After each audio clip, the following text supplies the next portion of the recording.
Akaniambia alikuwa anaenda kwa ndugu yetu na akakutana na assistant chief, akampika na akamjeruhi vibaya. Alimkanyaka na viatu upande wa tumbo wa chini na akamfuruta sehemu nyeti.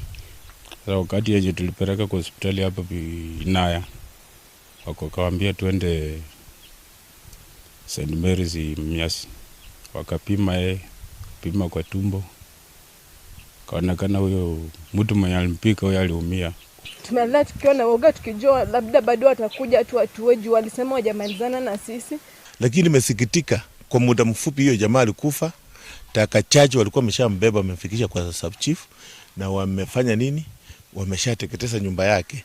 So hapo sasa ni kazi ya serikali ifanye uchunguzi ya kina, ipate hasa ni sababu gani ilitokea.